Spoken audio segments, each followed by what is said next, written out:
she won't watch them with me, and she's also kind of like, "You're weird in it. Your voice is really deep. It doesn't even look like you. You look like me." Have you found that a lot of people have been reaching out to you on social media now that Dawson is on Netflix? Do you feel like that it has hit a whole new fan group, and have your kids kind of caught up on it now? No, no, my kids have not. I mean, I think Birdie, I don't know if Birdie would like it. She's really got a very sophisticated palette for Right. shows.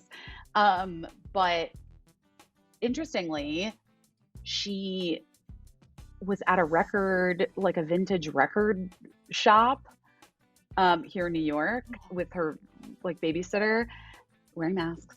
And she saw the DVDs for Freaks and Geeks and they bought them. And so she's been watching the DVDs of Freaks and Geeks, but she won't watch them with me. And she's also kind of like, "You're weird in it. Your voice is really deep. It doesn't even look like you. You look like me." And I was like, "Yeah, I was a kid, Right. obviously." But yeah, I know a lot of people have been finding Dawson's Creek again, or they've been binging it for the first time. So yes, I have heard that.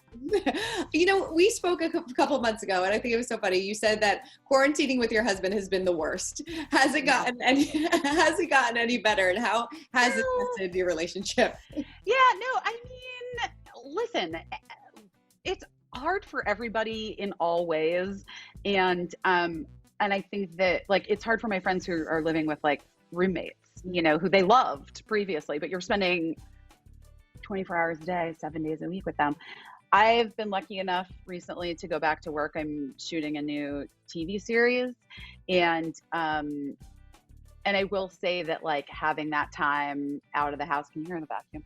No. Mark's having that time out of the house, and being out doing the thing that I really like to do has been important for me, And I think once Mark and I sort of figured out how to each take our own time for ourselves or breaks, and like things got a lot easier, like we just had to prioritize. You have to prioritize yourself, a little bit. No, definitely. And then you have to like be open to the fact that maybe you need to be generous to your significant other and ask them if they need to prioritize themselves. Yeah, that's true. Did you guys do date nights and things like that at home, or are you just once the kids go to bed, you're like, we need our alone First time? of all, I don't know about. I mean, you have children? You have children? Yes, I have a 19-month-old. Right. Okay. Well, 19 months is young, Mhm. honey. My kids, pandemic. Every parent I know, my kids were going to bed at like midnight. Like I was going to bed when my kids were going to bed. I was like, "Please, can we please go to bed?"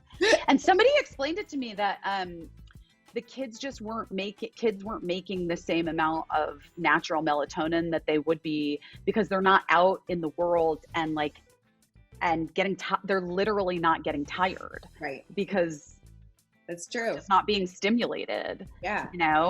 So even though my kids are back in the pod school situation, they still are going to bed kind of late, like 9:30, 10. And most nights I fall asleep like singing to cricket, and then Mark comes and like pulls me up, and I'm like, "Oh my God, I'm so tired." And then occasionally we'll watch like, something fun, like the Nexium documentary. Like I don't.